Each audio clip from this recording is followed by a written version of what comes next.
Hey everybody, it's Leon of Body Mind 360 for another episode of Keto Cooking with Leon and Rob.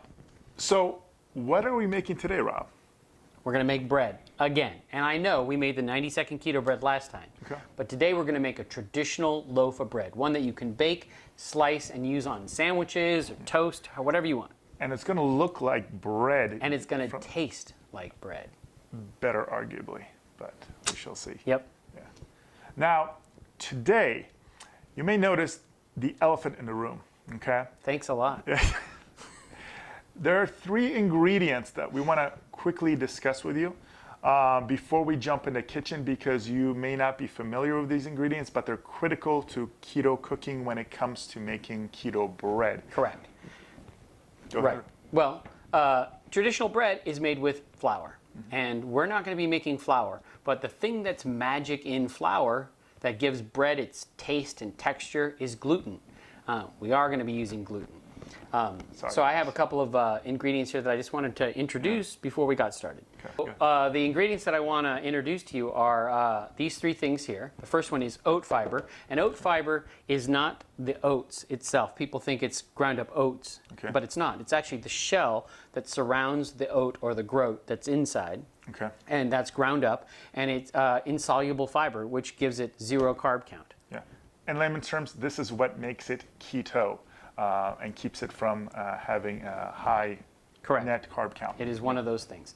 The other thing that we're going to be using today is vital wheat gluten. And this is gluten from wheat, but it's not wheat flour. What they've done is they've taken wheat flour and they've washed it until all of the little granules of starch have been washed away, and we're left just with the wheat gluten.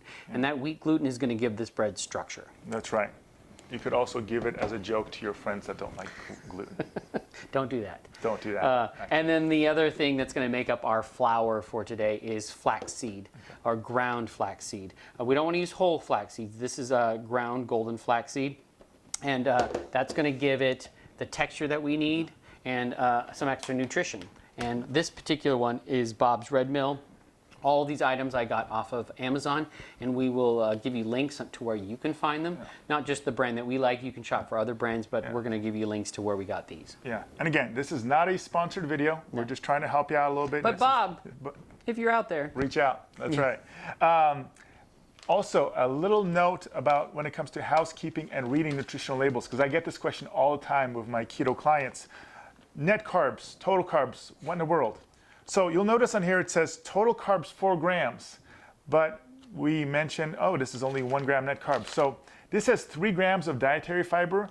Dietary fiber is not soluble. Our bodies cannot absorb it. It goes in, it goes out. So the way you calculate it is we're gonna subtract the dietary fiber from the total carbs. So this is 4 total carbs minus 3 dietary fiber, net carbs 1. And again, with keto, we only care about net carbs because that's what's going to be absorbed. Correct. So this bread that we're making today ends up per slice 65 calories and only 2 carbs per slice. Net carbs.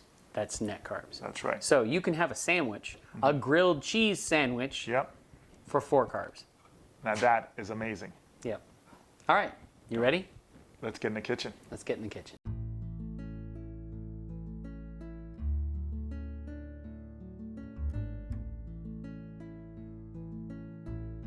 So we need some active dry yeast, 2 eggs, some honey, Honey. some butter. I can't believe it is butter. Some salt, some oat fiber, and then some vital wheat gluten, and then our flax meal. And these are the ingredients we discussed in the intro, so you know a little bit more about them now. Yep. Then you're going to need 1 cup of water that is 100 degrees. I know this is a little finicky, but it's going to activate your yeast. So if you don't have a fancy thermometer, are there any kind of old wives' tales or ways of knowing when the water's right? Yes. if you stick your finger in it and it feels like warm bath water, but it doesn't burn you, it's probably the right temperature. Okay. But you don't want it to be too cold because it won't activate the yeast. And we just put in, what was that we just put in there? Put in a couple teaspoons of active yeast, and then I added a half a teaspoon of honey. Now, I'm going to encourage you to use a scale. This is really, really important because it's going to get your proportions correct. And so I've set that to grams, and I place my bowl here. Very important. Make sure you have on the right setting, and most of them will have grams or ounces. Yeah. Don't mix those up, or else your proportions are going to be completely out of whack. Yeah, and you don't want them to be out of whack because when you scoop or you try to use a measuring cup and you don't weigh them, your cup versus my cup could be completely different. Correct. So it's a very smart thing. Yeah. So now we're putting all of our dry ingredients that we just went through into our mixing bowl. You can see us putting that flax meal there. Mm-hmm. So we're going to get all of our dry ingredients in, and I'm trying to be very careful about weighing them so that they are accurate. Yeah, with this recipe in particular, very important we get those ratios right. Yep. It is literally the secret to the consistency being good. It's actually the secret to baking. Baking is more of a science than regular cooking, and so it really is proportions and the different chemical reactions that happen when you put those things together in a particular way. And so I would say definitely heed the proportions. All right, so now we got everything together. I'm going to take my yeast, and you can see it's all foamy now. So when I stir it around, you can see it's almost a little bit thicker than just water. And it'll get like this after a few minutes. Yeah, we're just making sure that the yeast is alive and that it's going to rise the bread. It's alive. It is alive. I'm going to put this on my KitchenAid and add the dough hook.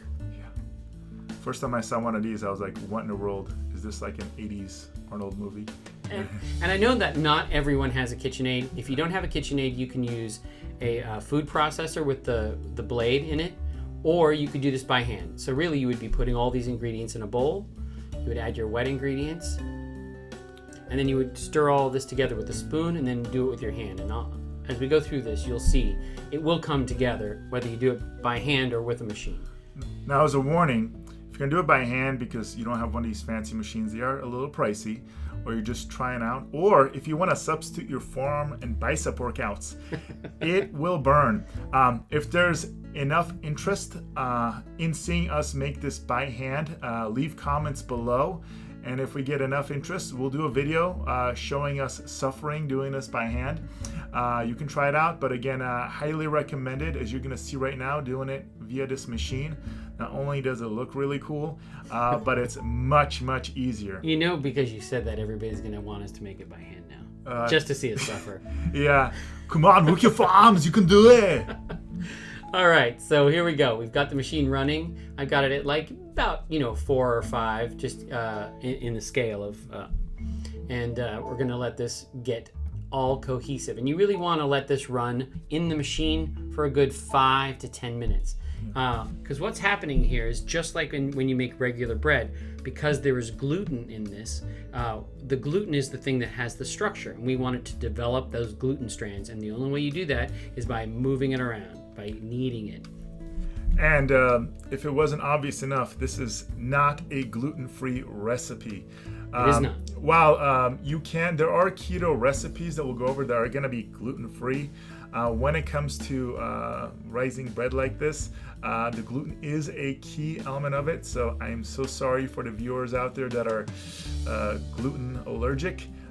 But if you're gluten intolerant or allergic, I would say go for that 90-second keto bread. Yeah, and that is definitely gluten-free. So it is. Yep. See, we're not anti-gluten or anti-gluten. But if you really miss good old-fashioned wheat bread, gotta have the gluten. This is really close. All right, so now that I've removed it from the bowl, I'm going to knead this by hand for a few minutes and really just bring it together.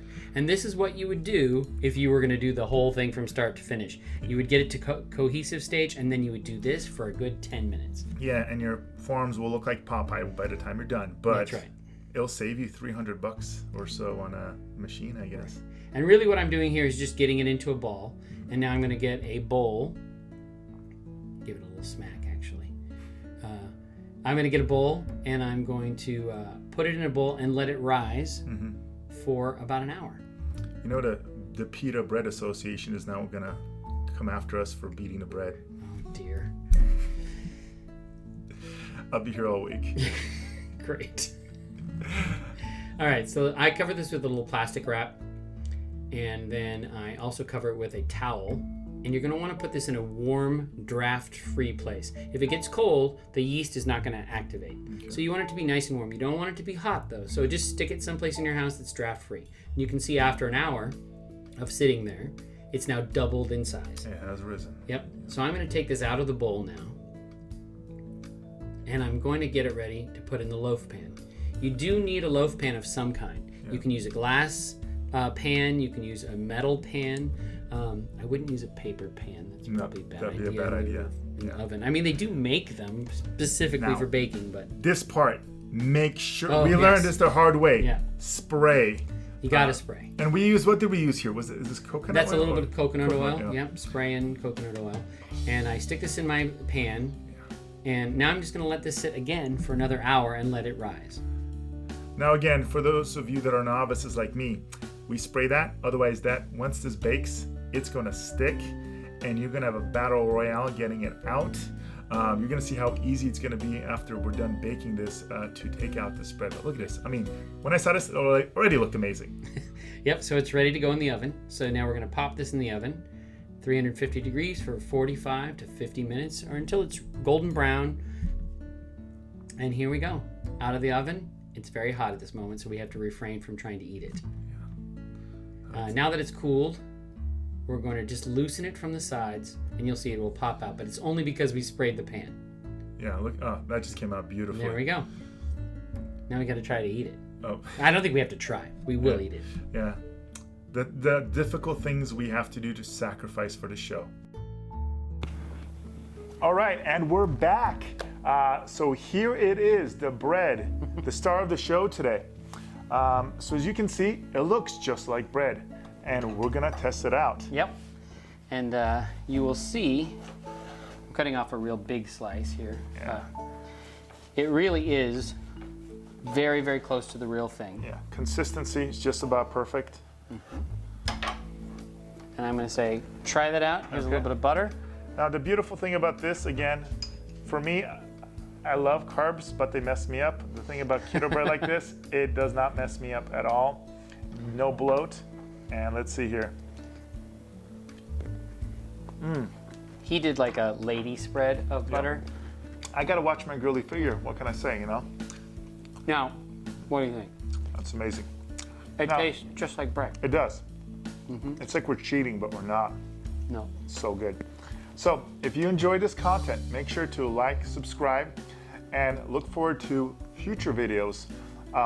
Little hint, we're gonna be doing my favorite dessert in the world for the next video. So to make sure to check it out on the next episode of Keto Cooking with Leon and Rob. See you next time, guys.